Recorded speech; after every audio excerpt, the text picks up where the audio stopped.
Oh, sorry, my mic's muted. Okay, yeah. Okay, we're back. I don't know what happened. The power flickered, but not enough to actually shut off my computer, which is strange, but it did knock out the internet. Okay.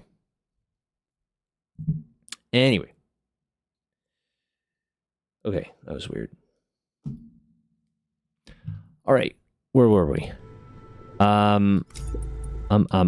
Right, we got to find that ROV because we've got to, we got to get recovered because we're full of samples. So I'm gonna head. I guess we're gonna keep heading this way, northeast. Oh, this doesn't look great. Silt strip, brine shore, lake edge. There's not much point in seeking more samples right now. Draining pool. Silt Island. And a sand peninsula. We just gotta keep heading. There's a little gap here we can head through. We gotta find that ROV. It's the only way we're gonna get... Oh, I think this is its debris up here. Pool network. And a sandy rise. The pools seem to continue to the north, but why do they stretch so far away from the main body of the lake? We can investigate that mystery later. Is that the ROV debris? I think it is. Yeah, disabled ROV. The ROV must have been attracted by some signal among the pools, but it became another victim of the corrosive brine. Empty of brine, this crater was clearly caused by a large impact, showing radial cracks in the rock spreading from a single point. Small plain is strangely clear of creature tracks. They must not cross in this northern zone. Yes, we are continuing. We are continuing. I don't know how I'm going to stitch these together on YouTube, but I'll figure it out. One of Manet's ROVs. It looks like this one was disabled by the brine. The supplies Manet equipped it with are still intact, though. We can resupply. Open the terminal and let's see what this little guy found down here.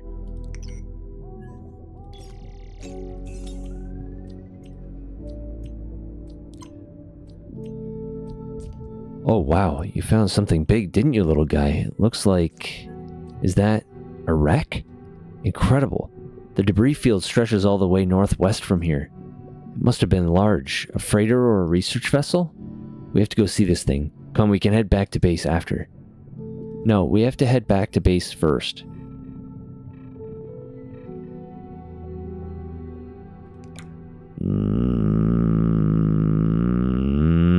Fine, we head back to base after. Fine. Northwest. So let's go check out... There was a impact crater down here. Some kind of contamination maybe hit this planet. Is that where the algae came from? Isolated oasis is a sample candidate. Despite the toxic brine on all sides, its glowing oasis clings to its rock even as it is melted away. And a north passage. What is this stuff?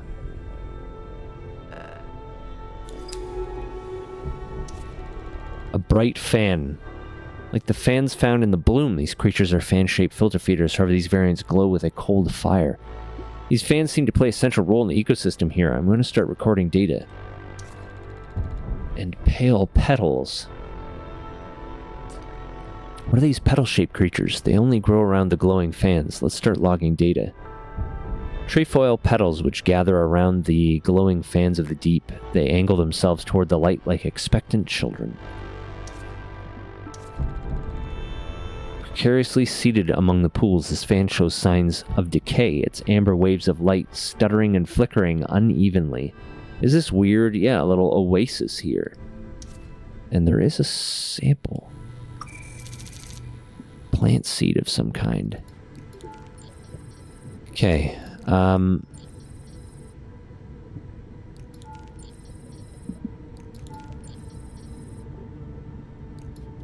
well, we're just going to take that one.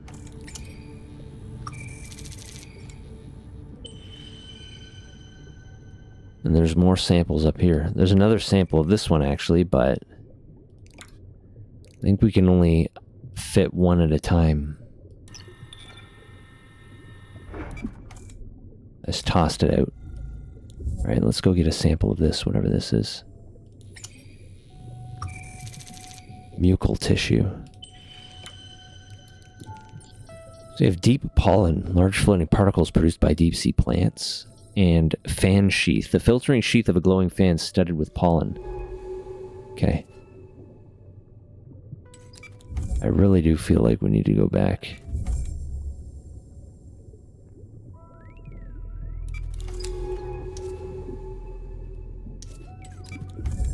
We're gonna find something else. I don't know if we can come back here. Well, let's go find this debris field anyway.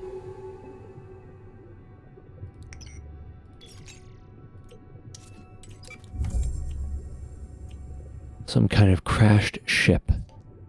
Here's the edge of the debris trail. Something sank here, and by this spread of debris, exploded.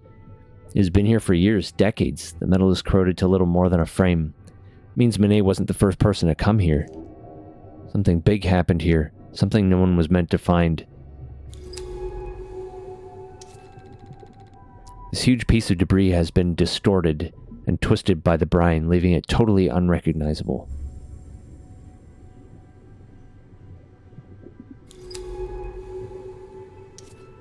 More brine eaters. Bulbous rust-red lumps are scattered across the pale sand like seeds thrown to the wind. There is a trail, all these things, trail of debris. The spars of the frames stick out of the sand like fractured ribs, fronds and other growths closing the gaps between them.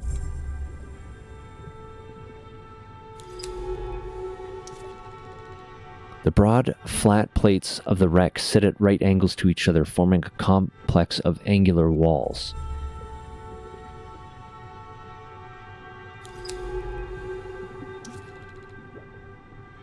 Curved strip forms a narrow walkway between the pools beside the wreck. Hull entry. A split in what must have once been the vessel's hull allows passage into the overgrown interior. We're going in.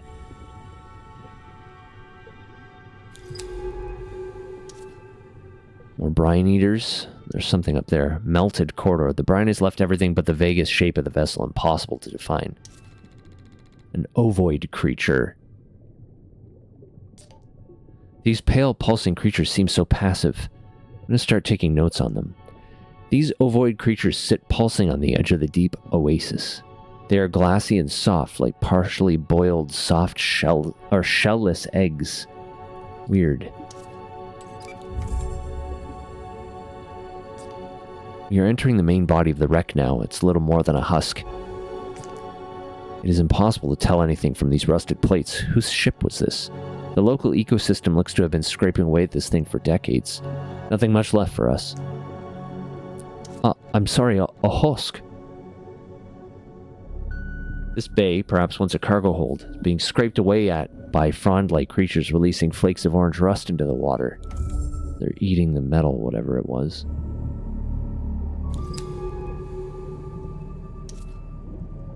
More brine eaters. When close to these creatures, you can feel the pull of their strong filtering action as they absorb water and push it through their bodies. Half buried in sand, the industrial seals on the equipment locker have held. It must have been protected from the crash within this bay. Look, a still sealed dive suit locker. Let's see if we can get it open. Okay, I think I can lever... Yes, it's open. But there's not a lot here.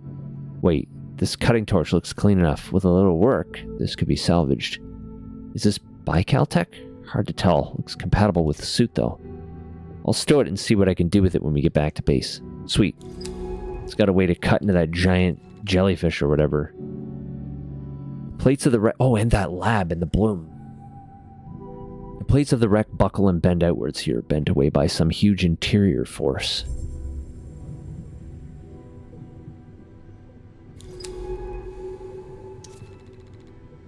Craters clustered around the vessel suggest an explosive force of some considerable magnitude. More ovoid creatures. These creatures seem to produce small branching buds, in the same way that a hydra grows a clone of itself in order to reproduce.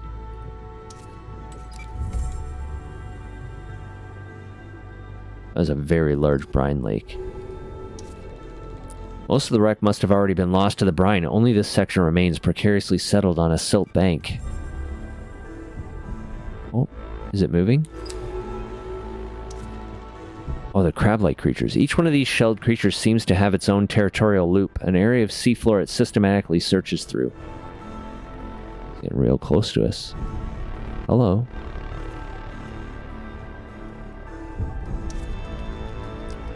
At this creature's interior sits a sphere, surrounded by a reflective membrane, bathed in light from the transparent sections in its body.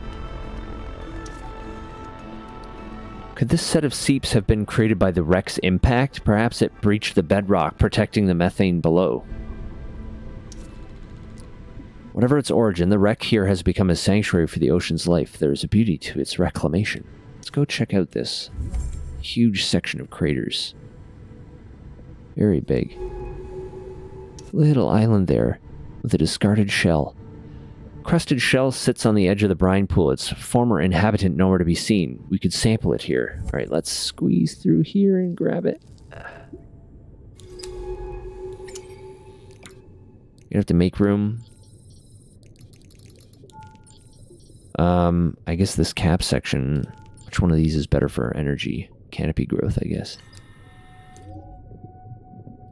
Stuff we brought with us because we didn't know what we were heading down into. Animal shell. A shell striped with crests found among the brine pools.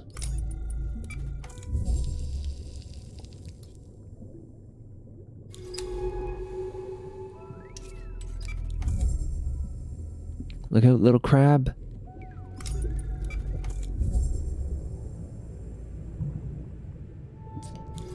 None of this adds up. If there's a wreck here, then there were people. And if there were people, well, why doesn't everyone know about this place, about its incredible life? We spent centuries looking for life outside of Earth and found nothing. We've seen so many dead planets, so many barren worlds, certified each of them clear of life. Just so an exoplanet extraction corp can pick them clean for maximum profit. Strip mine them for the resources our ever-expanding species needs. This place is impossible, one in millions, and yet it is already marked by our greedy fingerprints. Who brought this ship here? This has to be the history Monet wanted to uncover. Let's head back to base. There's more to find, I'm sure of it. North of here, the debris field fades away as the ocean floor slopes towards the abyssal plain. Is there anything out here? Nothing. Right. Let's get picked up. We have a lot of samples and a couple new taxa entries, I think.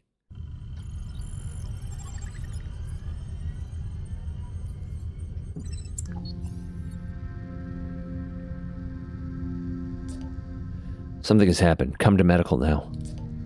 Monet is growing. I haven't dared to go in. I can't make sense of the readouts. Her vitals are unreadable, but she's still alive. Whatever kept her alive on the slopes is changing her somehow. I've been sat here watching her. I don't know what to do. Do you think she is in pain? No. I hope so. She doesn't seem to be suffering, but then I don't know what this is. There are procedures. Every base stack is equipped with quarantine systems. I can authorize the lab to be purged. End it now. Is that still Monet? I can't... What do you think? Should I authorize a purge? No. No, you're right. That's Monet. I didn't come all this way just to... We need to monitor her. Try to understand what is happening here. Thank you. I won't give up on her. I won't be afraid of what I don't understand. We can find the answers together. Okay, we can do this. I've hooked up that cutting torch from the debris field. I hope it helps. I need some answers. Let's find that other ROV.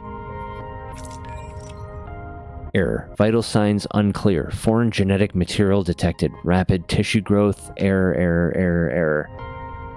Oh, wow. She is growing. She's all over the friggin' lab now. All over the med bay. something... I think Free Frag was right. Some kind of symbiote. And it's doing something to her. There's Ellery Vass just outside the medbay just watching. Yikes. Alright, let's move our samples out. We've got 2 pages of samples here, so we're good to just dump all of this.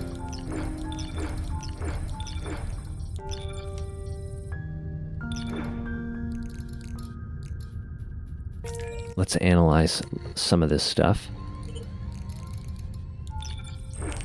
Crusted shell. Nope, we don't have a crab entry yet, I guess.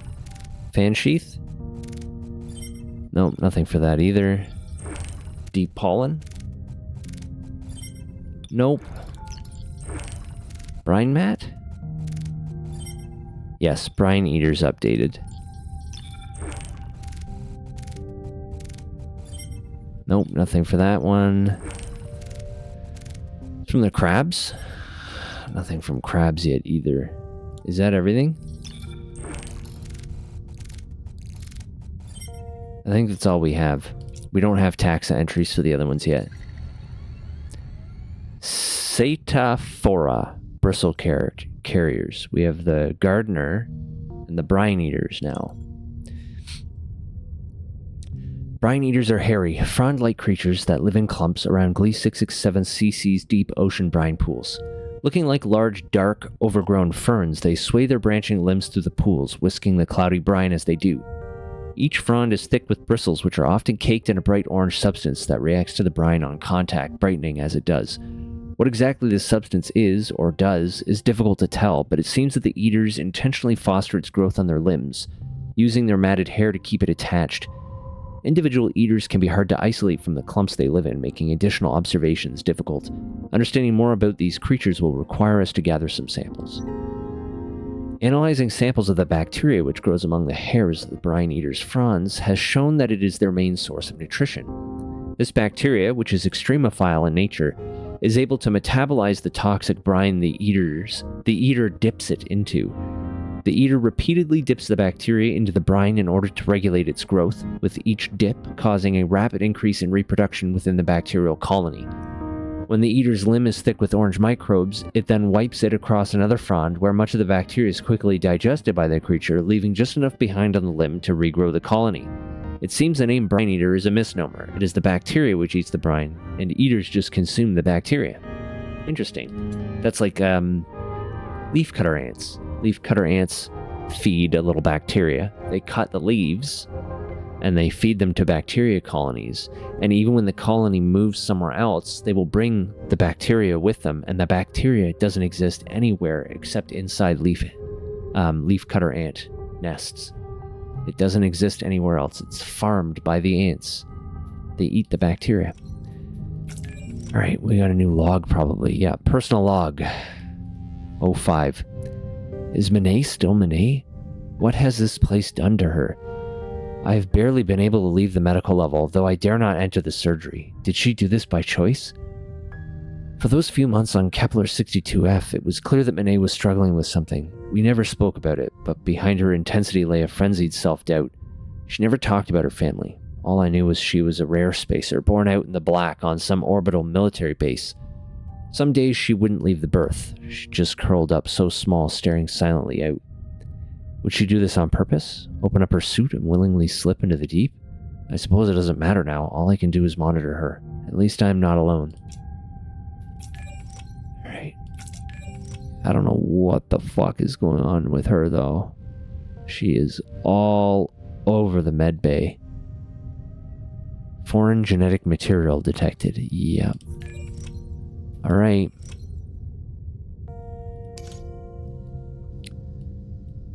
What do we got here?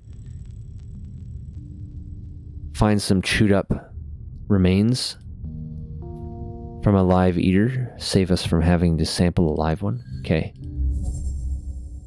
See if we can go find that sample. I don't know what the fuck is happening to Monet. She clearly did something to herself to survive the ocean. Oh, that's the torch.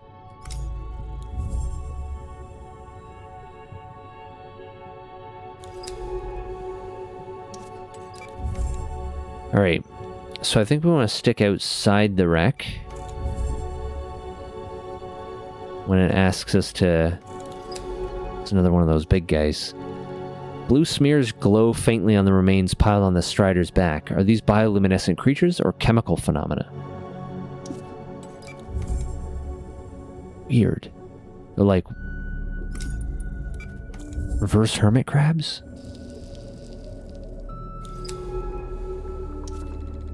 A warm glow lights the cracked and corroded skin of the twisted plates in sharp relief. There's another... something? Lung crest. New species logged. I'd like to call these lung crests. Those bubbles they carry on their backs are so cumbersome. A shelled crab-like creature which scavenges the ocean floor in search of nutrients carries a mucus-lined bubble on its back. There's eaten fronds. Fronds crowd this piece of debris, some eaten away by the local grazers. Broken limbs lie all around. We could sample one of the smaller pieces. Okay, let's go do that. And then we're going to head in there and check that colony out. Animal tissue.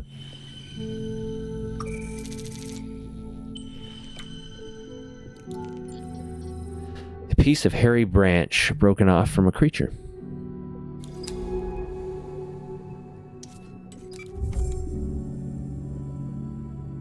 We have some number of samples in here. Pale petals. Each of the wide petals has patterns of stomata and stamen across its surface, and from these some kind of pollen is drifting out in clumps. Another bright fan, significantly taller than the Bloom's fans. These creatures seem to favor the rocky substrate of the ocean floor's basalt pillars. The fan has tucked itself into the side of a vast corroded plate, forming an oasis in the shadow of the wreck, and there is a sample. There.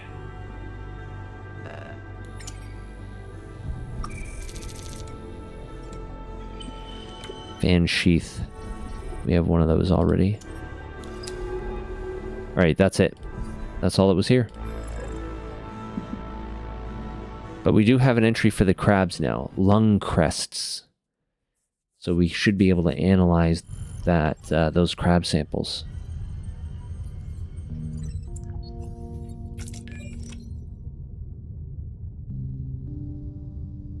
Something still going on with Monet there. My goodness. Let's analyze this stuff. Crab bubbles.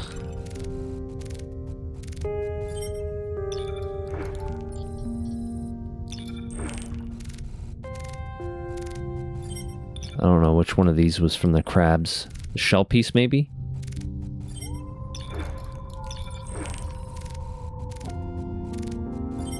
Nope. Crested shell. And then this frond. We should get a picture of that one now, the brine eater. Jointed shells. We have a lung crest. Lung crests resemble large crabs in their basic anatomy, though they are instantly recognizable by the large multi-chambered bubbles they carry on their backs. The function of these bubbles is unclear, but each individual produces slightly different bubble forms, and individuals have also been observed with their bubbles at different levels of inflation. They seem to be filled with gas, but without analyzing one directly, we cannot know which gases. To feed, lung crests use their complex mouthparts to chew up silt and rock, slowly and systematically working through their territory.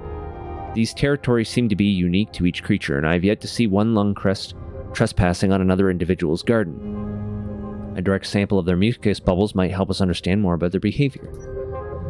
After finding a shed lung crest bubble, it has been possible to analyze its contents. The majority of the bubble is filled with oxygen, with some amounts of methane, nitrogen, and carbon dioxide. It seems that in its processing of minerals and compounds found in the silt and rock of the ocean floor, lung crests are able to produce and process these gases, perhaps with the help of a bacterial symbiote living inside their bodies. But what are they producing these bubbles for? It could be that they are defensive structures, able to be shed and popped when relatively slow-moving and vulnerable lung crests need to escape. But then why the carefully managed cocktail of gases? Further investigation is needed. In particular, we should look to inspect a lung crest shell, which we did. Sampling a lung crest shell has made the function of their mucus-lined bubbles clear. After seeing lungcrests scavenging around, and even entering into the brine pools, it seems obvious that their bubbles are in fact natural scuba gear, allowing them to move around the anoxic environment of the brine lake. The shell confirms this with a clear vent in the shell which allows the lungcrest to access the gas within the bubble without breaking it. This unique evolution means that despite their slow speed and sheer ignorance of what goes on around them, lungcrests are highly resilient, their thick shells and bubble crests together forming a kind of analog of my own dive suit. I'll be sure to say hello to these fellow divers next time we visit in the brine lake. There they are. The thick protective shell, and with a huge amount of bubbles on them, with armored limbs, and them processing rock and minerals. So they make little dive suits for themselves. That's kind of cool. Little breathing tank. Alright. Inspecting the tissue of a brine eater shows that despite a full nervous system, they have no central brain. In fact, regeneration present in the tissue sample suggests that a brine eater could be regrown from just a single piece of an individual, and is highly resistant to predatory damage. With no central self to orient themselves around, brine eaters are a highly resilient form of life, which is perhaps how they have come to exist in one of the harshest environments of Gliese 667cc, the shore of a brine lake. They are so resilient, in fact, that I would expect that brine eaters and their variants might be found all across this ocean, each one grown from the smallest fragment of one original individual deep in the past of this planet.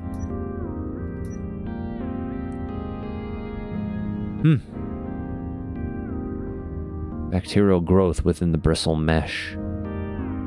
So they're like farming this brine-eating, brine-digesting bacteria. Cool. Alright. Okay, now we have to head for the other ROV site.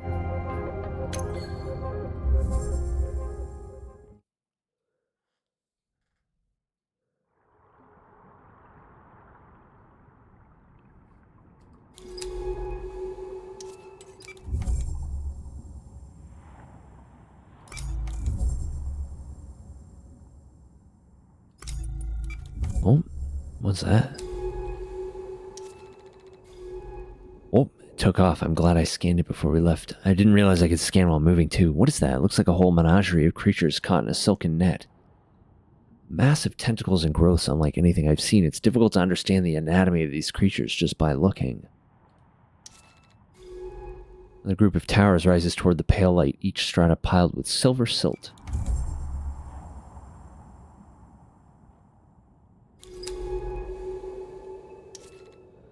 In the shadow of the towers, there is a deep silence.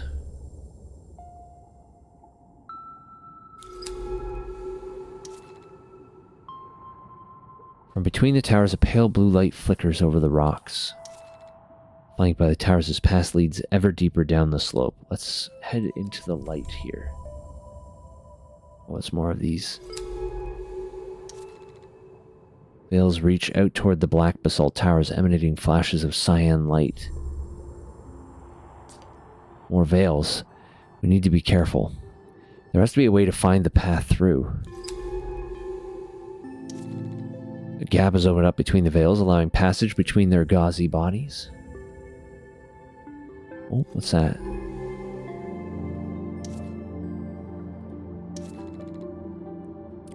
Oh. Another one. Oh, it's the same complex creature. Weird. This veil is in the process of splitting away from the rest of its body. Is this how veils are born, or is this an injury?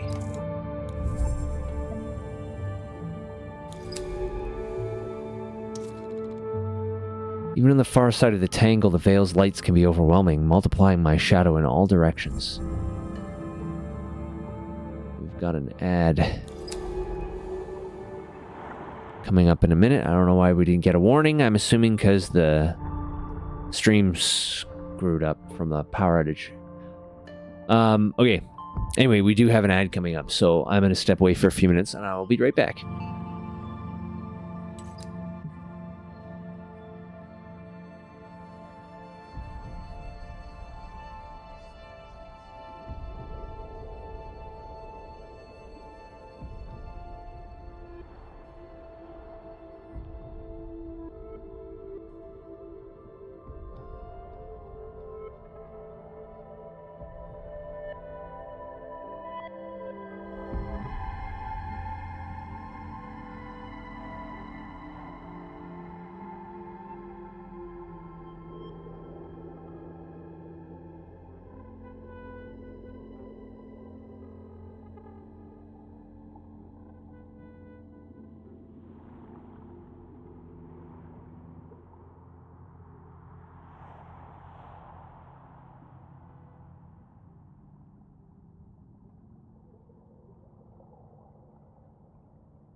Alright, I'm back. Thanks for waiting. Yeah, I don't know what's going on with my... Whatever, doesn't matter. Alright, what do we got here? Strobing veil. This close to a veil, the light is unbearably intense. Its repeated patterns leaving ghosts on my retinas. Points of light. With the blinding veils behind me, I notice smaller pinpricks of light moving across the slope. There are other creatures here. Let's see if we can just see any more stuff on this veil. Oh! Jab me. Oh! Oh, there's another one. Occasionally, this creature stops and unfolds its tentacles in chambers to cover a broad area of water. Is it hunting? Alright, I'm gonna just cross this veil here. Zap. Oh, it's just taking us back the other way. Okay. Back we go. And I'm get zapped again. Zap. We can at least get picked up. If we have to. Not anymore. Whatever. I'm sure I'll be fine. Famous last words, maybe. Water bulbs. I'm calling these cryptic creatures water bulbs. Let's see what we can uncover about them back at the lab. Partially transparent, egg-shaped creatures which feed by filtering water. A strange sphere sits inside their iridescent interior. It's another crab, I think. Overgrown outcrop. This outcrop hides a wealth of life, from long-legged crawlers and filter feeders to blurred shapes which flit through the suit's lamps.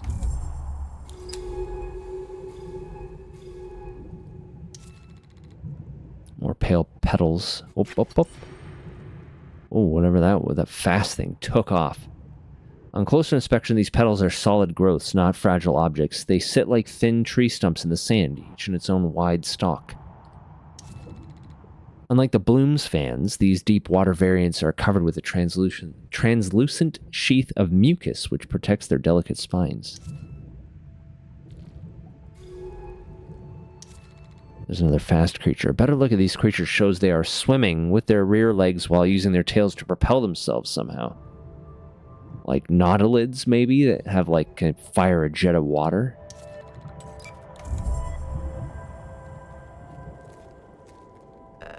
You can hear the little crabs walking past. We can take a sample here.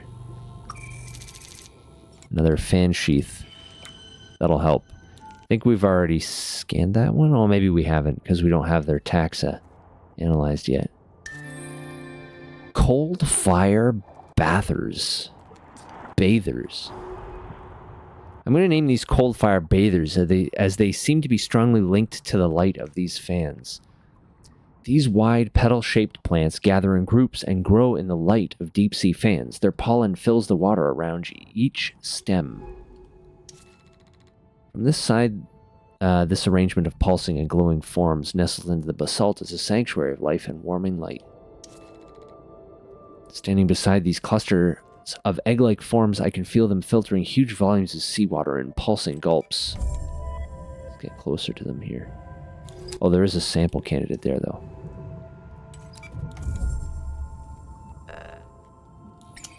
What are we sampling today? More deep pollen.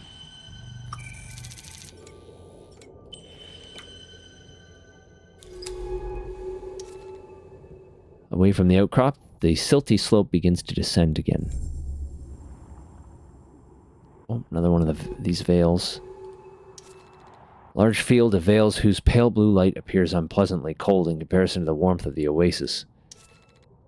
Large tangle of veils stretches out ahead, producing a sand light. Softly flickers in the dark. Whoa! Dude went flying past. Let's try going this way. No wonder Monet's ROVs never returned. These veils are everywhere. Like on Earth, they must rely on predation to survive this deep where little sunlight reaches. Tangled veils create a translucent, twitching maze. Who knows how temporary these gaps in the walls of veils are? We should make use of them while we can. Alright. Let's try not to cross any right now, because we are almost at 25% power.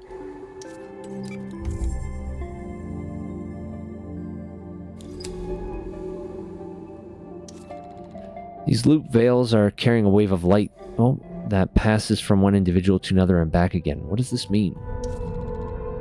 There's beauty to being inside a field of veils, a song of light that makes it impossible to keep a sense of direction.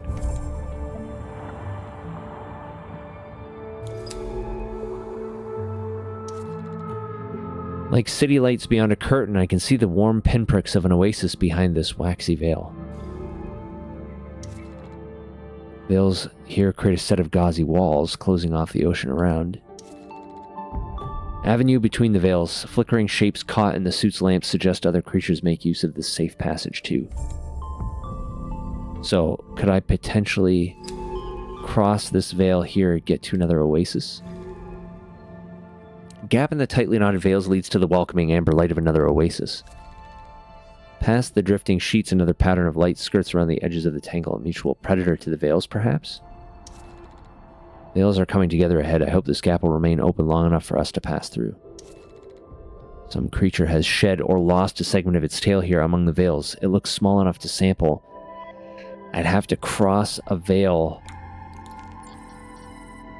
to get to it, and I don't really... this fan sheath, I guess I could recover. I'm gonna do that on another pass, I think. Because I can't spare the generator... I can't spare that power right now. This veil is hung with the husks of its catches like dark clouds, obscuring the starlit sky of its bioluminescence. Very poetic.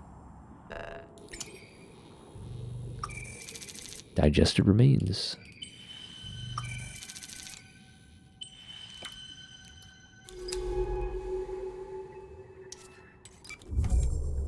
Make our way to that oasis.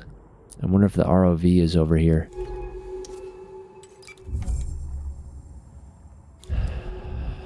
I don't think I see it. Cold fire fan. I'll call these cold fire fans after those mesmerizing flame-like pulses. Filter feeding fans that, beneath a mucus sheath, pulse with warm light, often surrounded by other creatures benefiting from their glow. Fan shimmers with waves of cold fire, bathing the surrounding oasis in warm light. Running low on energy.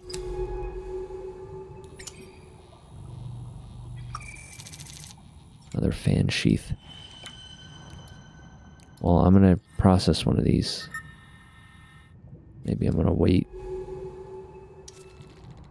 It's hard to tell if this is a colonial creature or a single individual. Whichever it is, we should keep our distance to avoid those tentacles.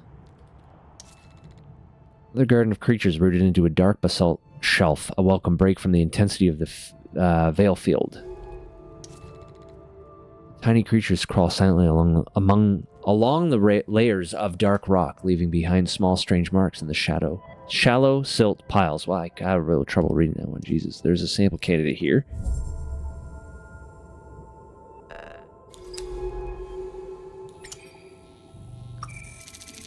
More deep pollen. I don't need oxygen, unfortunately, right now.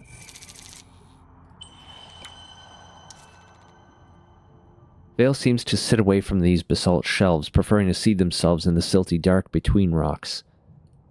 Side of the outcrop where the warm light of the fan does not reach is absent of life.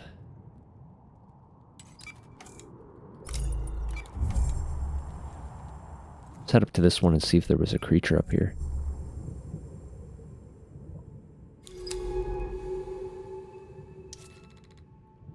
Ovular growths. Pale pulsing creatures have noticeable growths budding off from their central form. We could sample them here. Well, let's do so. These creatures seem to follow the same routes back and forth through the veils. Why do they limit themselves to these pathways? I'm calling these abyssal sail shells. Those wide tail plates are instantly recognizable. Small, dark creature with a large, translucent tail shell that allows it to rapidly move through the water, navigating the veil tangles safely. Unknown animal tissue. Okay, and now I will consume one of these sheaths.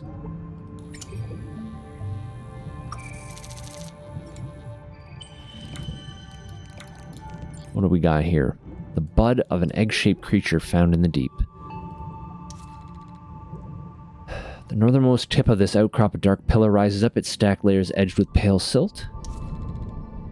As a basalt shelf sinks back into the silt, the ocean floor falls away into a huge field of glittering veils. Away from the outcrops, the veils claim what territory they can. This field is the largest I've seen, wandering away into the deep. It's gotta be around here somewhere, right? The ROV? Splitting the veils leads into the ornate interior. Navigating this huge tangle will be a struggle.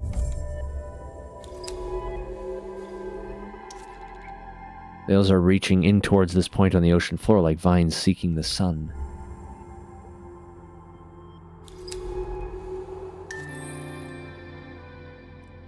Deep orrery. With all those orbiting polyps and strings, I'm naming this creature the Deep Orrery. An ornate creature that casts a net-like arrangement of tentacles and polyps to shock passing prey into submission. Interesting. This middle point of the tangle is impossible to see beyond the glimmering walls to the ocean beyond. Here the walls of veils come in close, turning away from the core of the tangle at strange angles. Veils on each side are mimicking each other, both in shape and pattern, their pulsing lights playing a mirror game. I want to head toward this island. The ROV has got to be around here somewhere.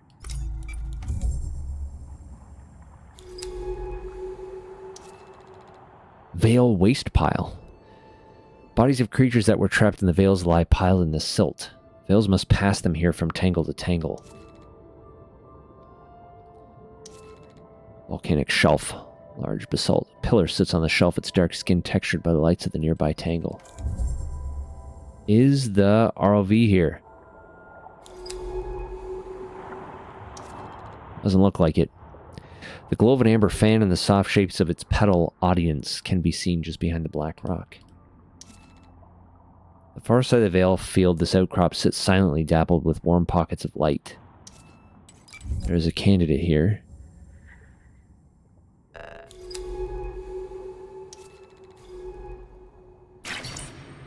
Ah! It zapped me.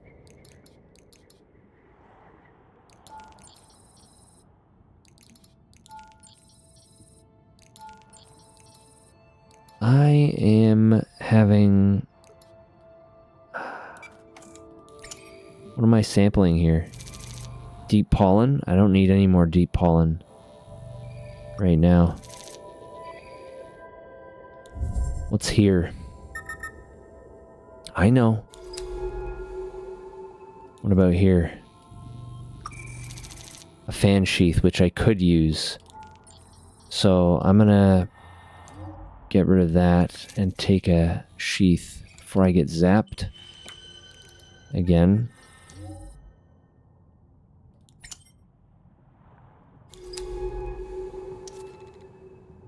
The petals here have had their roots dug up by some creature. We could take a sample of them here.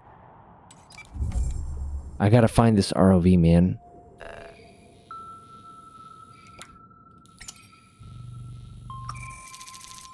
Plant root. Bulbous roots of deep sea plant life from a glowing oasis. There was...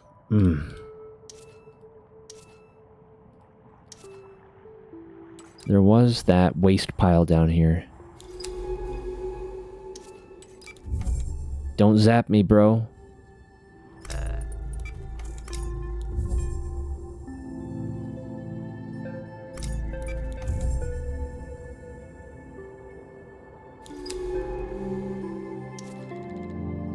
At the tip of the shelf, fed by a soft current, these creatures pump moving water around the outcrop. Is this why the veils stay away? Okay, there's a veil waste pile here. I'm gonna drop another deep pollen. I'm just gonna drop it. I don't have anything else to do with it.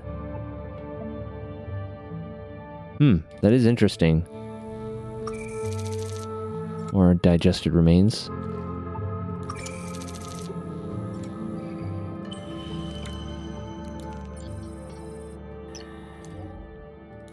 I might as well take them then.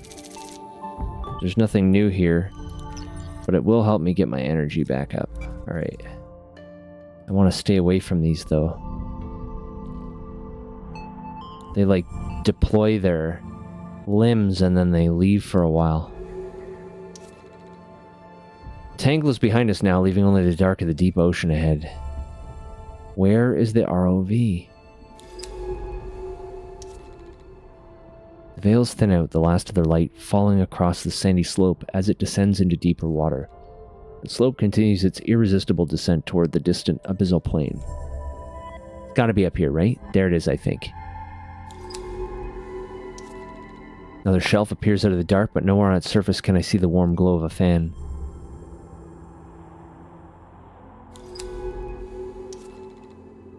Like the other outcrops, this one is free of life. Is proximity to the veils vital for the other colonies' coexistence?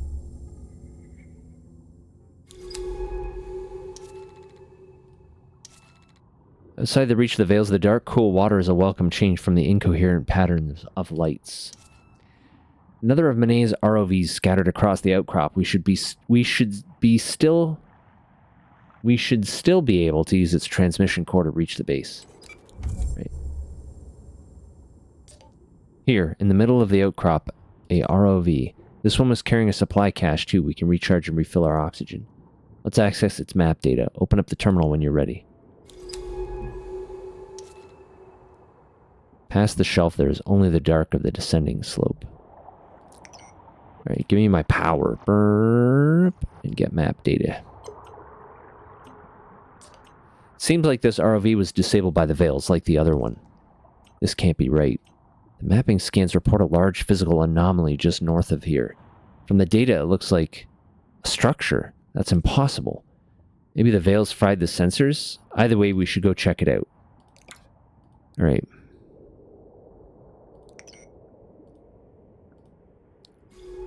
Let's go check it out. Some kind of structure. Look, there it is. There's nothing here but the silt flickering in the suit's headlamps. Wow, that is a massive structure. Some strangely geometric rock sits in the dark. What are these formations?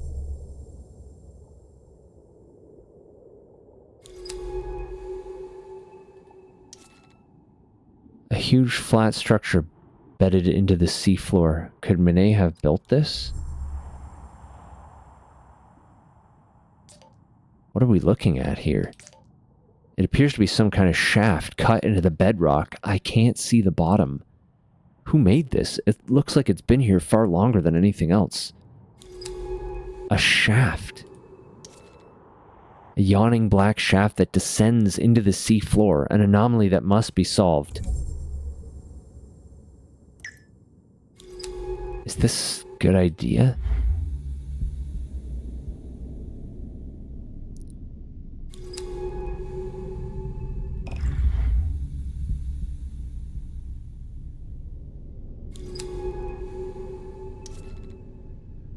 The compartment is filled with sand and rock, which looks to have entered through the collapsed ceiling.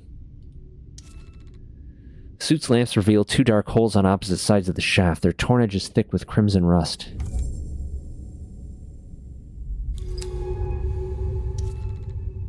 The bent entryway bulges inward, like the interior corridor of some huge creature's distended body.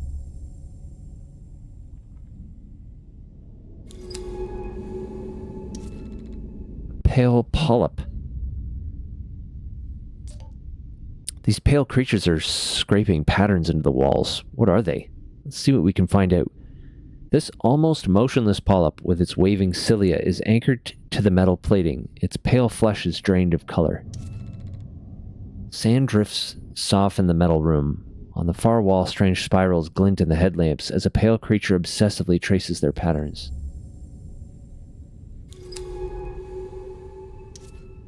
Weird.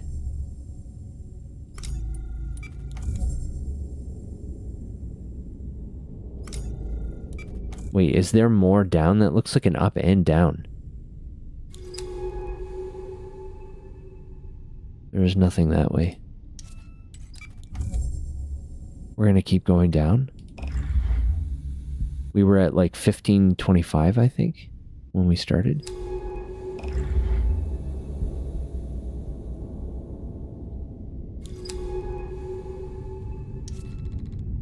A huge round doorway sealed by a thin metal security iris, the plates of which are furred with orange rust. Well, we've got a cutting torch. It's some kind of facility. What was happening down here? Why would someone bury this place so deep? We have to get inside. We can use the torch to cut through the seal. Fire it up.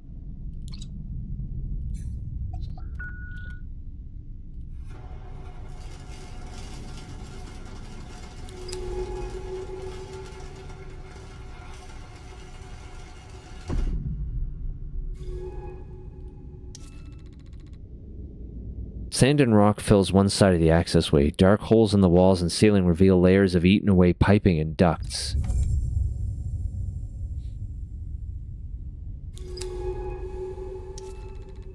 Beyond the doorway, a vast dark space opens out in the rock, filled with the skeletal remains of rusted machines.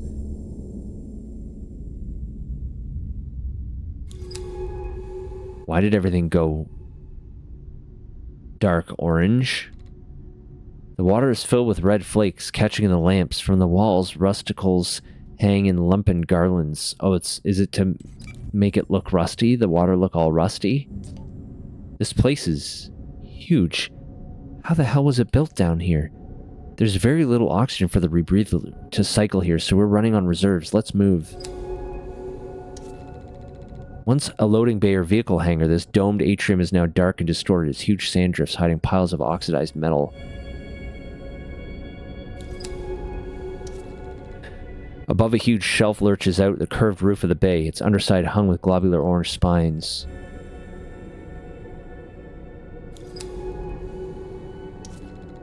The eaten-away frame of a vehicle lies outside the lock, the canopy twisted open and fused in place. A large open lock leads into the depths of what appears to be a corporate arcology. What secrets have been buried in this place? Both doors of the massive main lock sit open. The entire arcology must be flooded. Buried concourse. The vast volume of arcology lies ahead, piled with rock and sand, drowned in this dark ocean.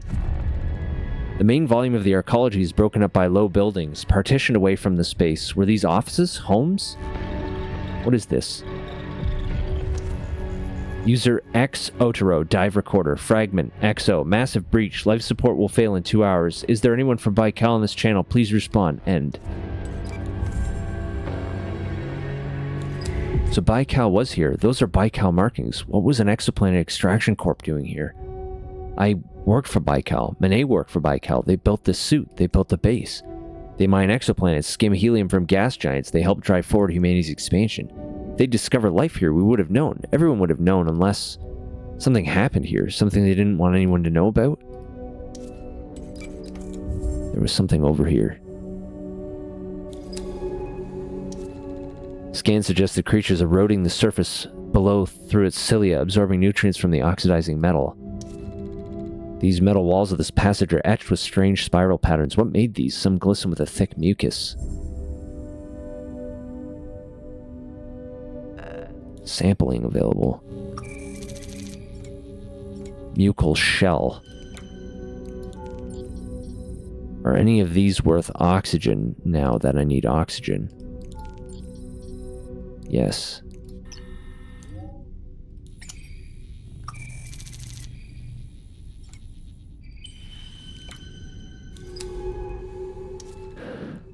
Thick knots of wires are strung between the angular buildings. Ducts and pipes poke through the pockmarked metal plates.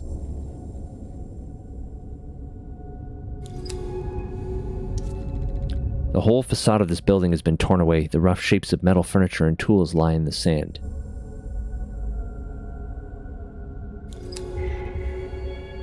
Another console.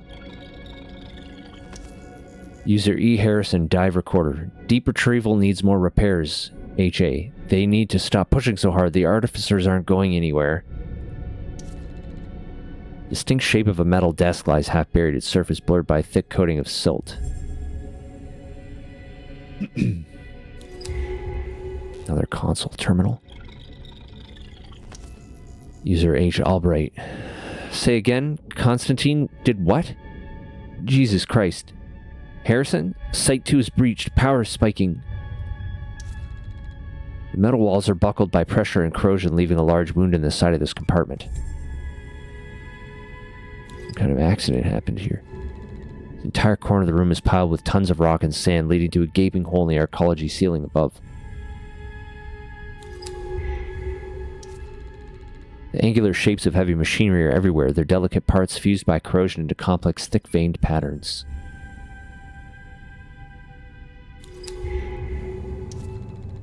Lines of fabricators and machines suggest this was some sort of machine room for the repair and maintenance of the arcology.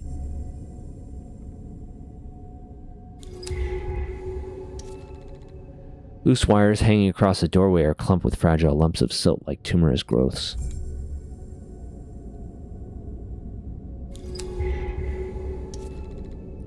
Automated transport sled loaded with crushed storage cases just juts unevenly out of the sand.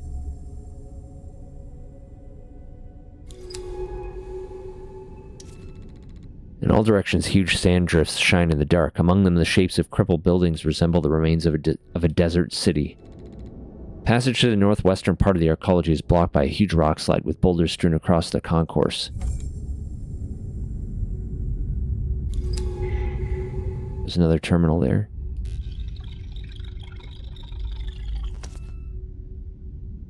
No, that's the same terminal.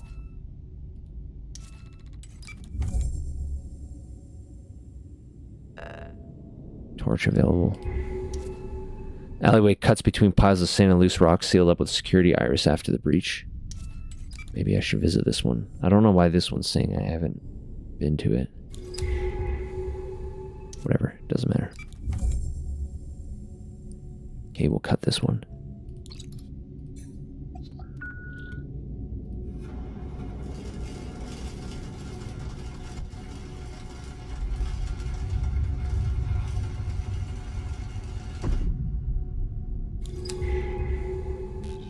Another terminal. User T. Sigurdsson. TS. Site 2 is silent and there's nothing from the Ophelos. Site 1 is off the grid. Where are the rescue teams? Bent at a sharp angle, the wall here is coming away from the floor, leaving a sharp-edged opening into the room behind.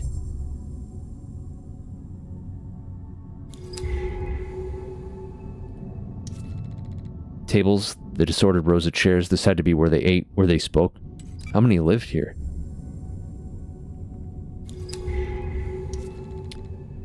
Chairs lie in disarray. What happened here? Was it sudden or a slow creeping realization that everything was about to end? Sand slopes down over the tables and chairs from a breach in the wall. It's hard not to imagine witnessing the breach. Polyp's flesh recoils at the barest hint of pressure, but no further movement or response occurs. User G. Jones. EF. Nothing from the Ophelos. Their feed just cut out. Jones. We are being erased here. Baikal is pulling the plug. User K. Mikami. Cam. Disobedience will be reported. Consider your next action carefully. GJ. Damn it, Koji. We are dead and buried here. Was some kind of accident and they just let them die here? A pair of work boots lie quietly in the corner, overflowing with silt. They just covered up the whole thing?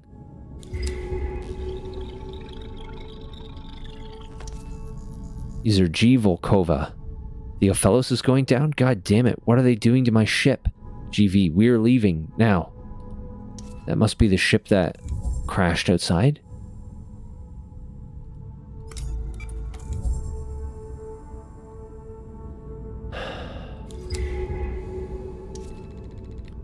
Were these gaps smashed through when the arcology was breached, or were they part of the slow process of rust and decay?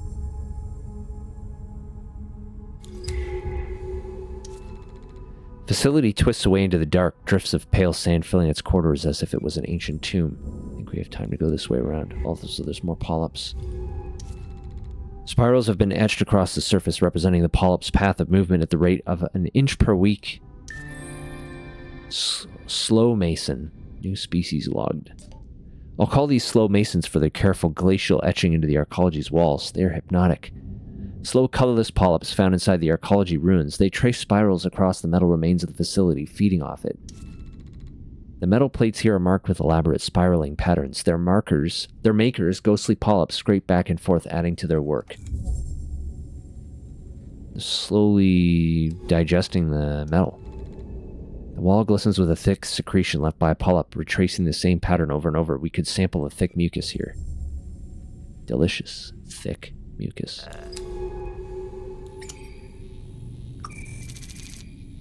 Okay. Spiral secretion. Need oxygen. Actually, I need kind of a little bit of everything, but I don't have much to spare here. I'm gonna take some oxygen from one of these shells. Oh, I already have these shells. Okay, well then I'm going to take more.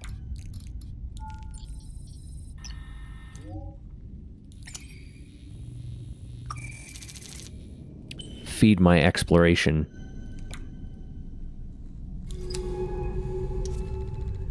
The remains of a workshop or office flooded with sand and rock, twisted metal plating hanging from bent frames. Maybe there's another terminal in here.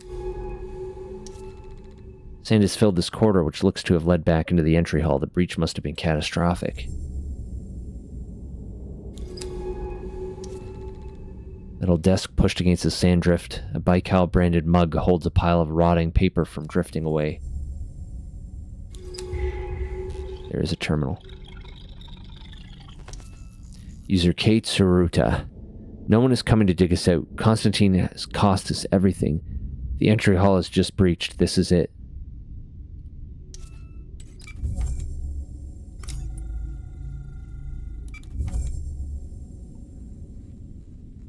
Is there another sample here? Maybe I should...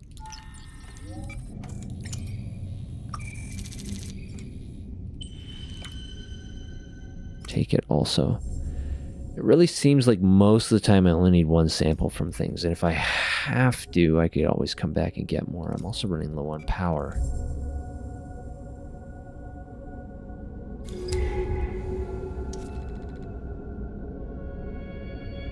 The room was totally obliterated by rock and sand. The shards of bent wall are the only remains of the building.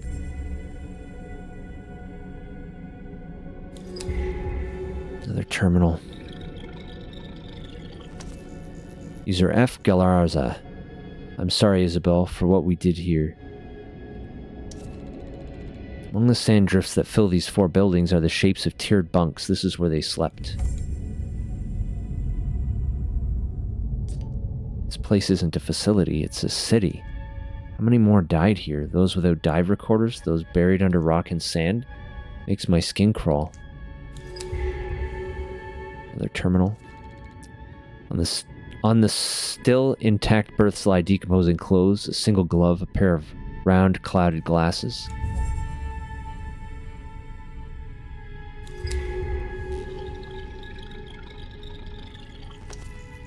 S. Yato. I'm going to get some shut-eye. First geoengineering shift is in 4 hours. See you there. See you in 3. Let's go back the other way here. Door to the berths is slid back, revealing the sand-choked beds of the Arcology's occupants.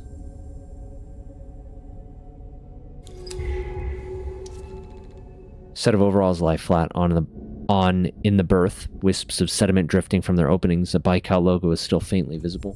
2 terminals here.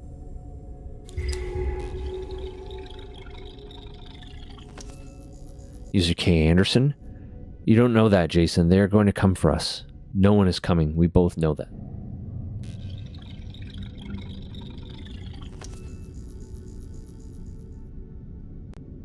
J. Opoli.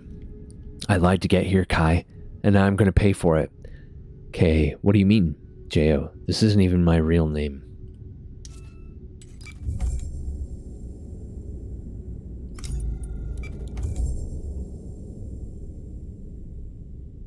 Incompetence? Some kind of failed experiment? Why would they cover this up? Behind the crew quarters, huge pipes sit against the wall, surrounded by sand. What was powering this place when it was in operation? Running low on power. Were these supplying the power for the Arcology? Perhaps a geothermal plant buried below? Geothermal. The wide tunnel to the northern part of the arcology is completely collapsed. Is there anything left under all those tons of rock? So the place goes even further. Brain coral. Earth-originating species of coral from the families Musidae and Merindulae. They feed through both photosynthesis and filtering. An earth coral. This octagonal atrium was clearly once lined with glass and filled with water, an aquarium at the heart of the facility. They had an aquarium. Are these corals? They must have brought them from the ocean reserves on Earth.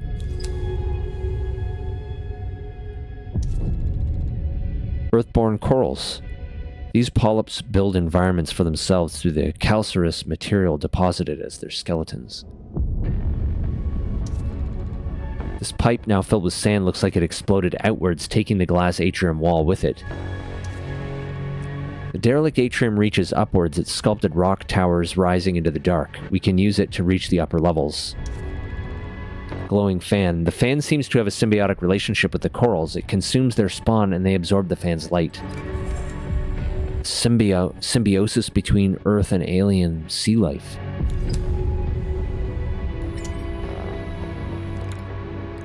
God, I need power. I'm gonna have to take one of these buds. Take some oxygen. Fan sheath, which can give me more power. Yeah, I already have one of those, so I'll take that now.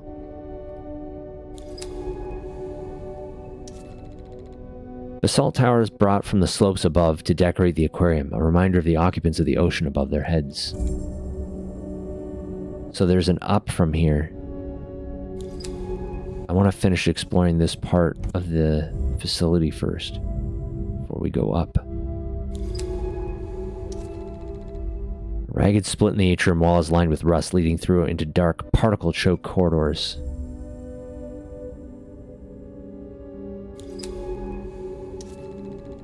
Metal boxes sit on powered pallets, abandoned mid-transit. What were they moving in and out of this place?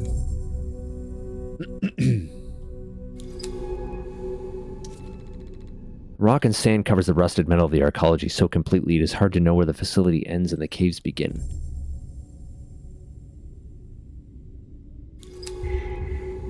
A terminal. User A-Bitiv. AB. I understand, sir. No, we are prepared to follow erasure protocols. The site is already sealed with all hands present. Did they discover something and triggered the cave-in on purpose? So it wasn't an accident. With a prime view of the atrium, this had to be the office of someone important within the arcology. Now it's just another derelict room.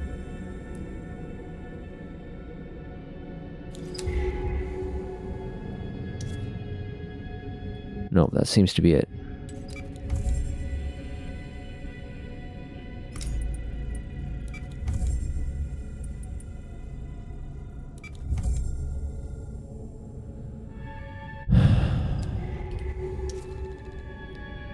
The walls here are covered in spiraling patterns, an obscure lexicon written in glistening trails of mucus.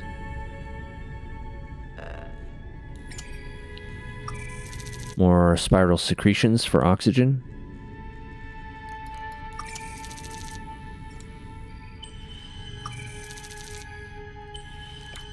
Give a little bit of oxygen and a little bit of power.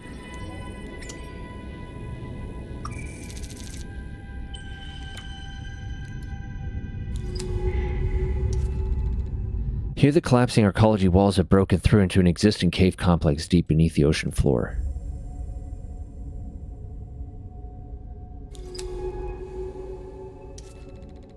Caves lead away from the bulk of the arcology, wrapping themselves through the solid rock of the planet's crust.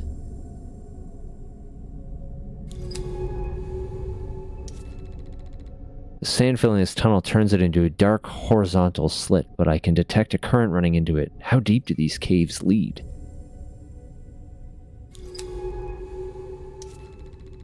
The spirals here are smaller and more interwoven than elsewhere in the arcology. Layer after layer forms a patina of circular marks. They breach the facility from outside. Oh, what's that? A large molted skin is piled in the corner of the cave, fragments of it drifting away across the sand. What creature left this here?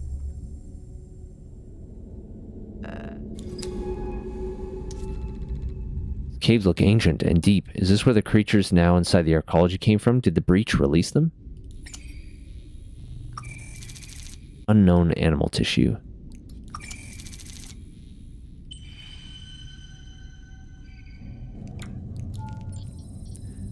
Piece of larger, pale skin found in the caves by the arcology.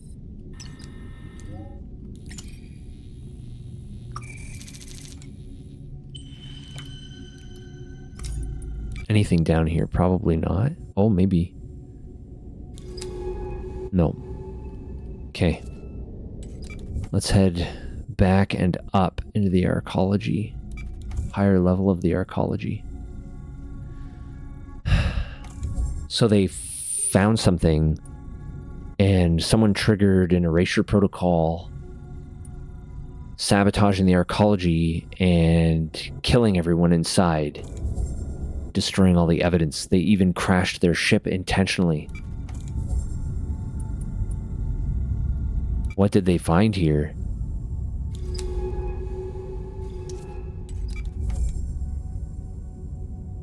We can go up.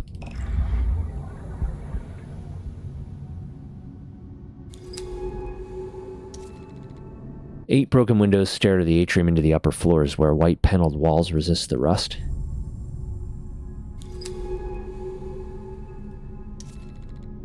At the top of the basalt pillar, a miniature statue of Baikal suit stands heroically. What the hell was this place? Thick chunks of glass can still be seen in the sand. It must have been terrifying when the aquarium shattered. This whole facility, destroyed, buried, erased. Was this what Manet was looking for in the deep of the ocean? But how did she even know it was here? I feel like I'm swimming through other people's secrets. Rusted shut, these hulking metal containers must have carried engineering suits or fabricators. Baikal was building something.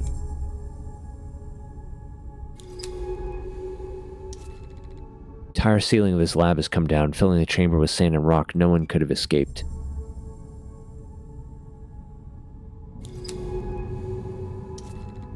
Ceiling has given way above the lab's second entrance, filling it with rock and sand. Say it a lab here.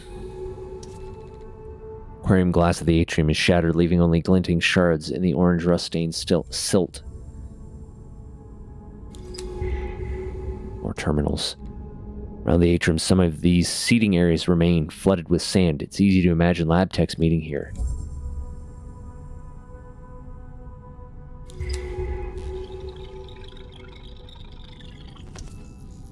A. Bendiak. AB. I'm sure it's just standard security drill, Mr. Fidanza. We will be able to return you to other shareholders shortly. There's a shareholder in here, too? Gee, Fidanza. The financial implications are massive. We have never even come close to achieving this level of computation before. Crippled metal shutter has rusted over the hole left by the broken window. Security measure, which in the end meant nothing.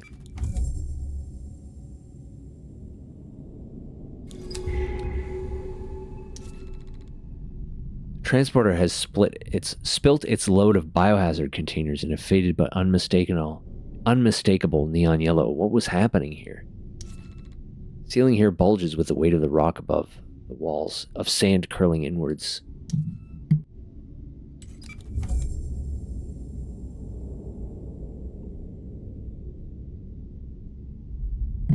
Excuse me, sorry. Oh, man. Grubby white paneling gives way to golden sand and rock bursting up from within the rooms themselves. Keep going around the atrium here.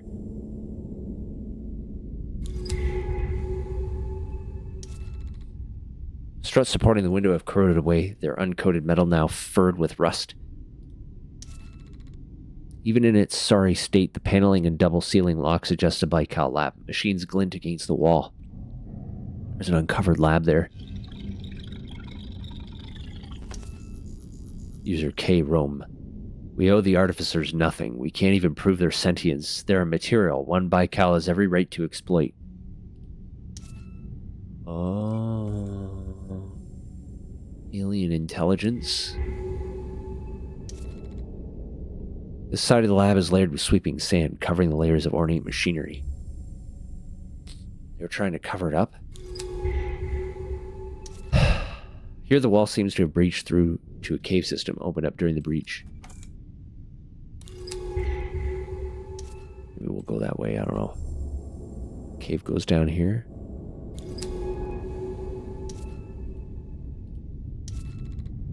Dark, rough slit behind the lab's panel that leads to the bedrock of the planet. Ornate geometric skeletons like those found in the bloom. Monet called them artificers. What are they doing down here? Artificer skeletons. They were using them, harvesting them. The equipment here, they were building something, slicing and etching the artificer skeletons. But what?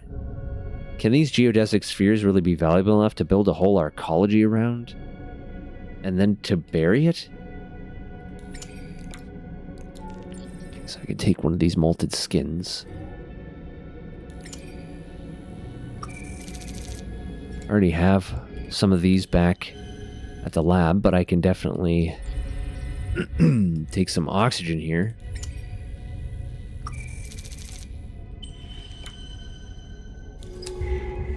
More terminals. Half the lab is drowned in sand, an etcher ripped apart by the collapse. This place was almost totally buried, wiped from existence.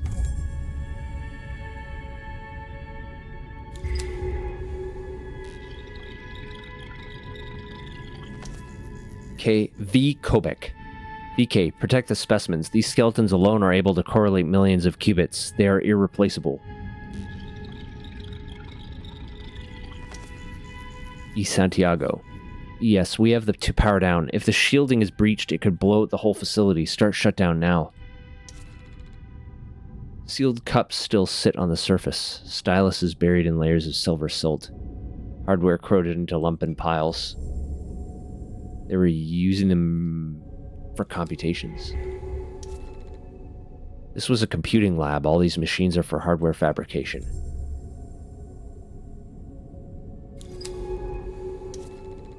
Why didn't these close when the arcology was breached? Were they opened afterward? The lockdown overridden somehow? I think that's what happened.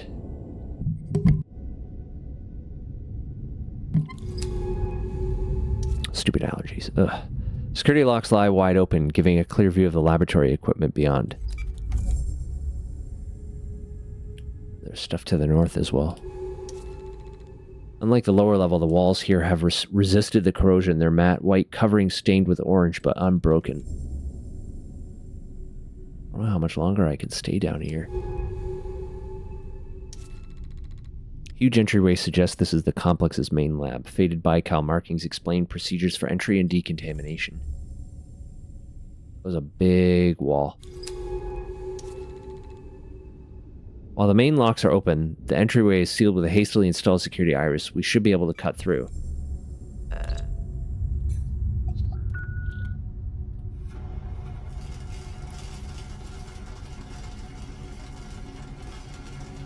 Need more power soon.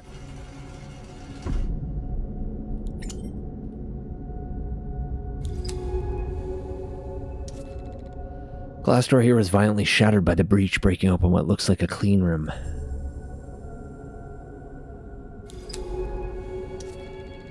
Looks like a suit fabricator, but retooled to build large-scale machinery. Its buckled plates reveal a crimson interior fused by rust.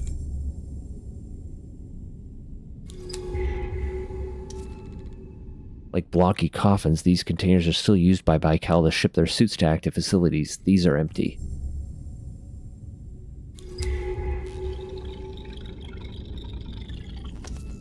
User L. Bosmans. LB, the artificers. With them we could rewrite life as we wish.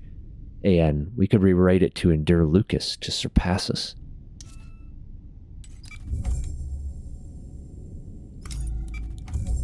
Are they doing potentially illegal human experimentation? Rows of chairs and corroded consoles scattered across the tabletops, precisely machined components thick with silt. computer lab.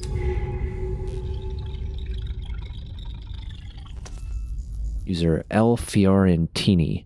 LF, take the suit, Akari. Stop arguing. Without you, this project is dead anyway. Oki needs to survive.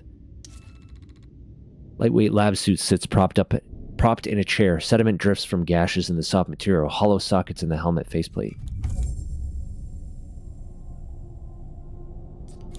The suit is tagged. Akari Nomura. I don't understand. How? It's impossible. It's her. It's Mine's mother. This is why Mine came here. She was looking for her mother. She's been here a long time. Decades.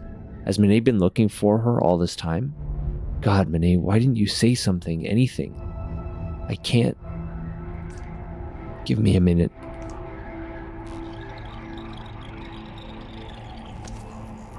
User A. Nomura. AN, my little Mine, I'm sorry to leave you all alone. Sing a little for your mother. It's so quiet here. The lab is ripped apart, plates buckled outwards, massive coolant pipes breached, twisted metal now browned with age. Some kind of giant facility. Long yellow cylinder marked with turquoise glyphs identical to the casing mounted on the back of this suit. Our suit. What? This is the same cylindrical casing as the one mounted on this suit. The same casing that houses you. Kari was building this, building it from artificers, building it with the machines in this arcology. She was building you. This is you. One of you, at least, a draft, earlier version, a prototype. Akari is your mother, your creator. Did you know this? Did you know about any of this? No. Then you forgot? You malfunctioned? God, I can't think. We need to go. I don't want to be here anymore. Please. Glass tubes that once fed coolant into the lab's core are shattered. Glass shards now smoothed by soft currents. Am I a product of alien experimentation? Or experimentation with alien artifacts? The inside of the pipe bulges with corroded growth. It stretches up toward the surface, and a faint circle of light glows above. We can go down as well.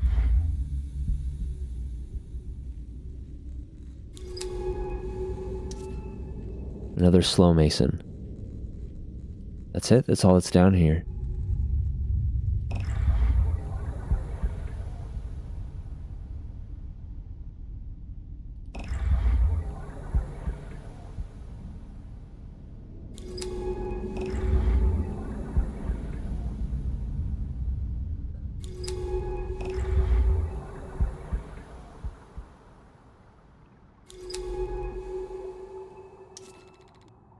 Surface of the basalt towers dance faintly with the blue light that falls from the surface above. They look calm, ancient.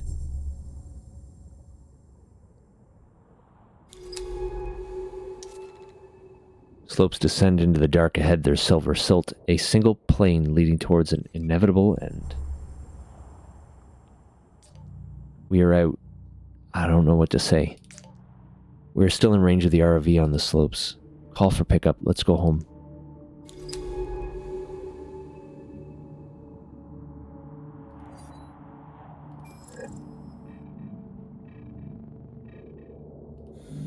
What is going on?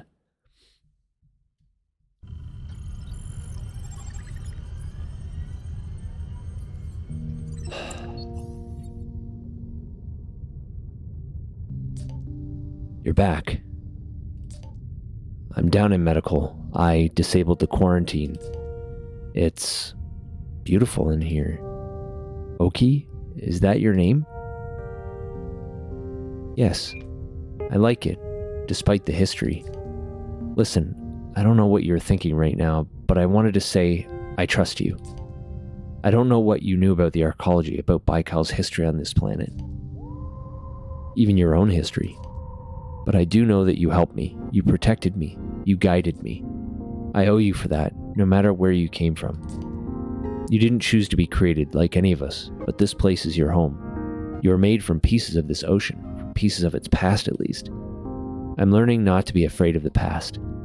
I'm not afraid of her either, of Monet, if that is her name now.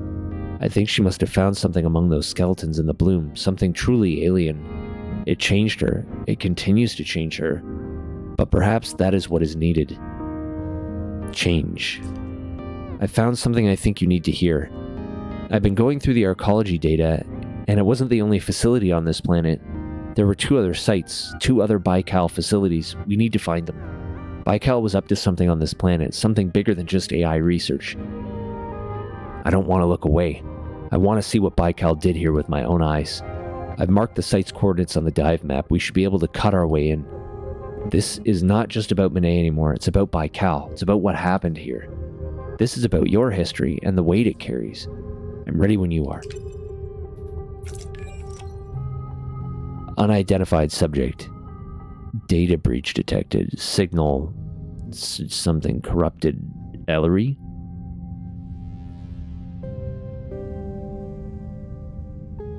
She's in there with whatever the fuck Monet has become. She's grown over the whole med lab, and now Ellery is like hanging out in it. Yo, what the fuck is going on? All right.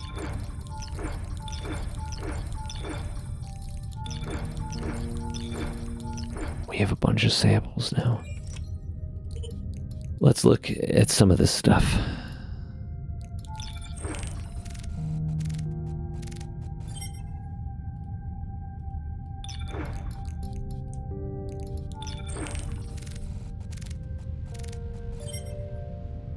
Multiple taxonomy entries updated.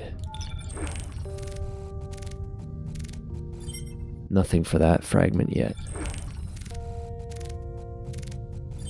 Slow Mason. Molted skin from the slow masons. Interesting. More slow mason.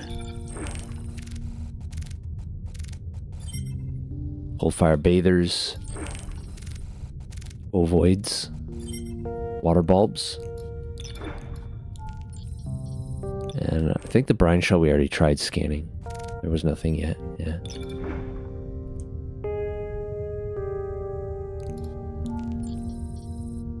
Nothing from this tail, I don't think. And nothing from this plate either yet. That's from the worms in the pillar gardens, I think. That's wild. Okay. Let's read Ellery Vass's journal first. Personal log 6. I know you've been reading these. The access logs show someone who's been in the file system of my terminal, and, well, by process of elimination, it has to be you. I don't mind. In fact, I suppose I've been writing these entries for an imagined audience anyway. Confessions, or maybe just need to talk. We make a strange trio now. Me, a depressed xenobiologist who can't keep their mouth shut. You, an AI built from the remains of a sentient species, and your sister? Monet, who is now more plant than human. But as far as I can tell, we're the only ones on this planet who have any chance of finding out what happened here. I think I'm starting to understand why Monet called me here. It was because she trusted me not to give up, not to let this go. Let's not disappoint her. Alright, let's look at some tax entries. We have a lot of entries here. Slow Masons. I'm gonna have a little drink first.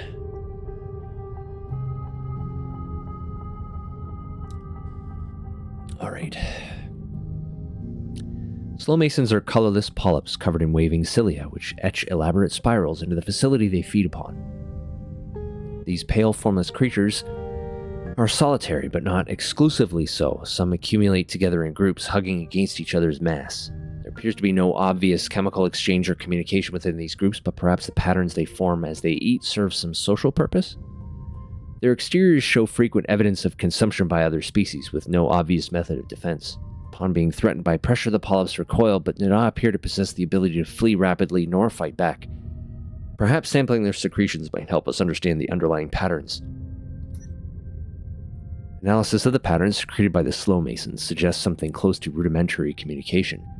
There are repeated motifs created by multiple members of the species, unlikely to have emerged simply from their natural movement and feeding patterns. Due to their slow pace, it would take an extensive amount of time to determine and prove a correlation between rhythmic alterations in the pattern and events faced by the polyps. Hey, look at us. Look at What? us. Huh? Free frag. Not me. Hey! Well, thank 11 months. Holy moly, man. It's almost been a year. Thank you so much. You're just doing a quick hello. You'll be watching this on YouTube. You should. If you're just stopping by now, Free Frag, first of all, thank you so much for the 11 months. That's awesome. I really appreciate it. And second of all, if you haven't watched anything that's happened up to this point yet, there's some crazy shit going on. I won't spoil anything. I'll let you watch this on YouTube. It is nuts. There's some nuts stuff going on. All right. We're going to finish this this page here, and then I've got a break, which apparently Zybot's awake now, so... whether they represent warnings, a form of social engagement, or markers of potential nutrient sources remains unclear. But how are these patterns perceived by other Masons? Without any obvious eyes, they cannot see them, but perhaps like Braille, these secretions are read by touch alone. Thanks, Free Frag, I appreciate that. You be good too. And if you're not going to be around later, enjoy the rest of your evening. And hope to see you on Saturday. Thanks again for the resub. I really appreciate it. Okay, taking a quick ad break, so I'll be back in a few minutes.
Alright, I'm back. Okay. Oh. Got a little bit of time left in the stream, not too much. Alright, we're gonna keep reading some of these tax entries. Alright. Analysis of the strange molted skin I found in the archaeology caves shows it is clearly formed from the flesh of slow masons. Within this tissue, the bodies of multiple polyps have knitted together over the span of decades, forming one larger communal layer. It may have provided protection, or perhaps it was the birthing sac for some larger unknown form.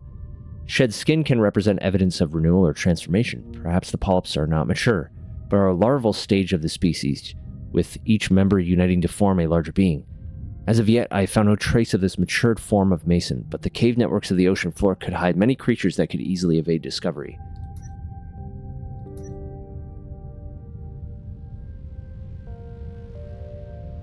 So this is their corrosive secretions of the polyps, and they leave a pattern which appears to be some form of communication.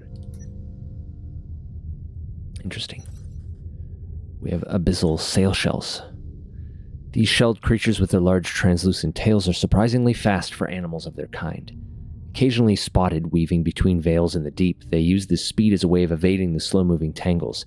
They are also dark in color and small, making them difficult to target for other creatures that might hunt them. They use modified back legs with wide oar-like shapes to both propel themselves and make rapid turns, but most distinctive of all their features is their large translucent tail, which stands like a crest behind them. From my observations, these tails seem to be a form of propulsion for the sail shells, but until I can inspect a fragment of one in more detail, this cannot be confirmed. We have cold fire fans. These tall fan-shaped filter feeders can be found in the deep ocean of Gliese 667cc, where they glow with a distinctive warm bioluminescence. The centerpieces of the deep ocean's oases of life, cold fire fans and their flame-like pulsing light attract many other creatures to live around them. How this benefits the fan isn't precisely clear, but there are many possibilities, including defense and sustenance. Although the fans themselves do not lack in defenses, as unlike the smaller impaler fans which can be found in the bloom, cold fire fans have a sheddable mucus sheath which stops them becoming overgrown with other plants and creatures. Sampling and analyzing these sheaths might give some further insight into the role they play in the fan's eating habits.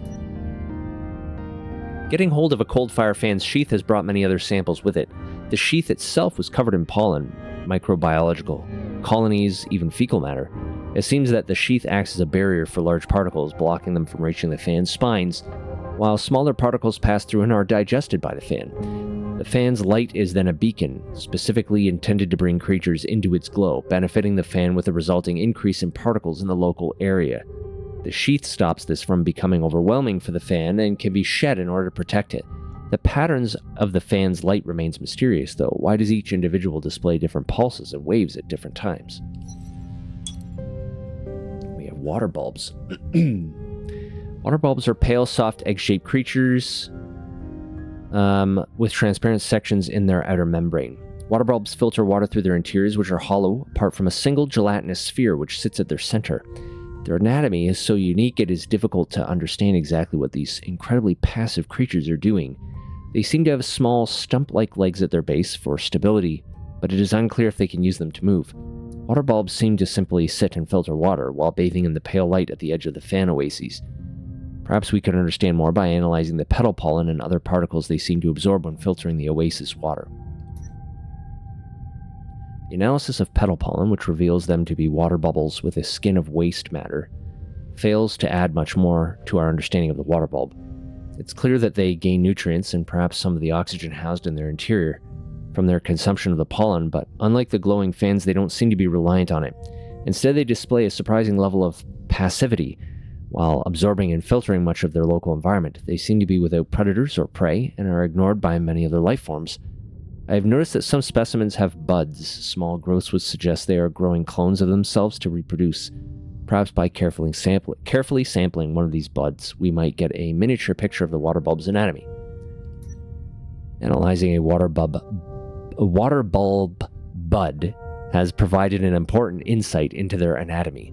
The bulbs themselves are mostly hollow, with only a thin membrane filled with pores, separating them and the water around. The interior side of this membrane is iridescent. lined with hexagonal crystals of guanine, producing an effect like the eye shine seen in terrestrial cats, sharks, and other creatures, but on a much larger scale. These crystals reflect light onto the sphere at the center of the bulb, which is in fact a huge and impossibly complex compound eye.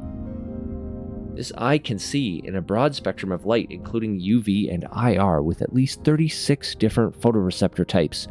What are these water bulbs observing, and why, when they are so passive? Just the thought of their total vision makes me nervous in their presence.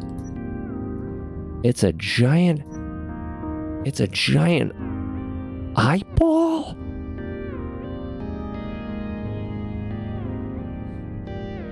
That's weird. It's just a giant eyeball. It doesn't eat or breathe or move. It's just an eyeball. That's so weird. Orreries are complex masses of polyps, tentacles, and other structures that form a web-like structure that swims as one. Unlike a terrestrial jellyfish, orreries appear to be asymmetrical with marked differences even between individuals. Many of their orbiting sections are thin, blade-like membranes, but structures that resemble strings of translucent pearls. Thread-like tentacles and bulbous polyps also make up a large part of their bodies. Each orrery has a central mass, which is protected by a series of cloud-like soft membranes twisted around each other like a rose. Close encounters with orreries have shown them to be dangerous hunters, capable of tangling up and shocking their prey into submission.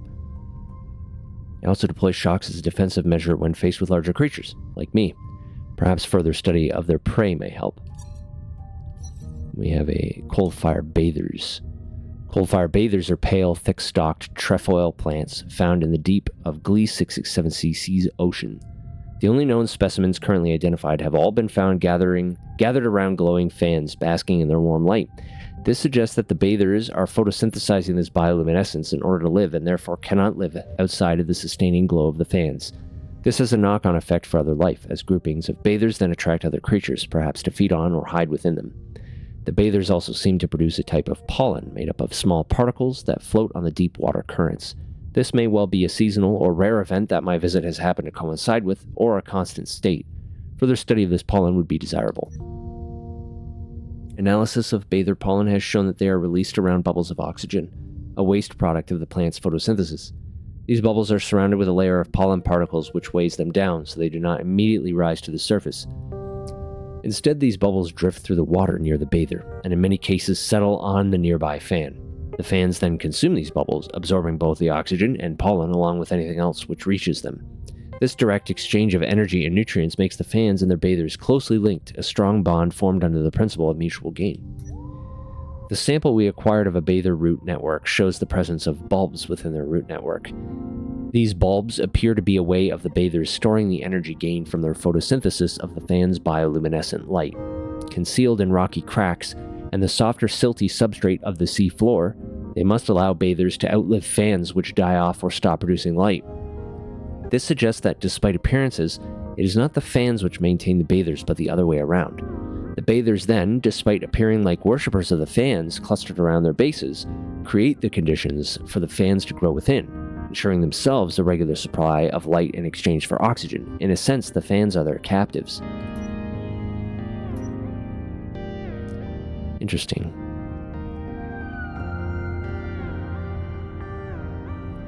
Released pollen bubble. They're feeding the fan. The fan gives them light, which they eat, and then they release oxygen bubbles covered in pollen, which then the fans eat. Interesting. Farmed, like captive.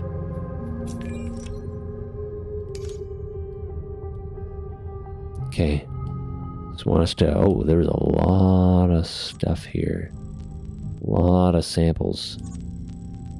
Snare veil tissue, deep orrery tissue, cold fire fan tissue, abyssal sail shells, tail, and eggs. My goodness. Alright. Okay. Since we have to go back into the bloom for this lab.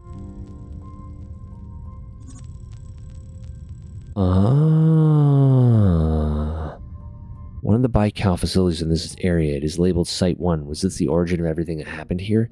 That was around the tentacled mass. The tentacled mass was around a lab. Interesting. Another Baikal facility sits to the center of the bloom beneath the rocky shelf. In the archaeology data, it is labeled Site 2. I bet the algae bloom was some kind of industrial event. And then the anomaly, the archaeology, was Site 3. They lived here and these were remote labs, perhaps?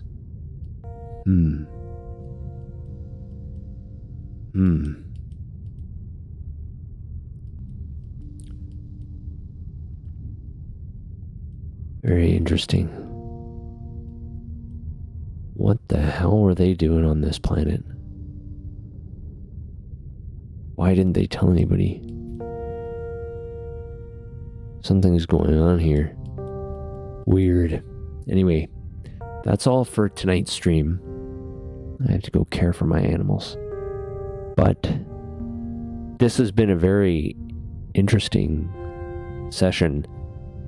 There's some weird shit going on. Whatever the fuck is happening or has happened to Monet, more plant than human now. She has basically filled the whole lab.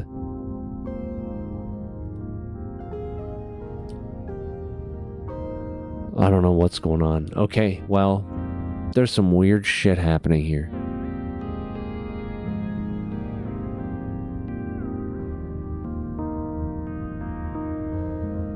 Okay.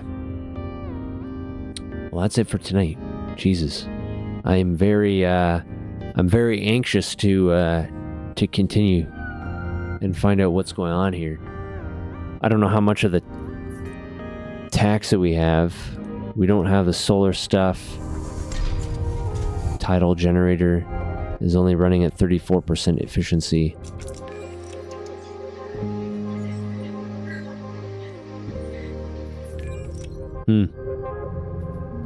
All right.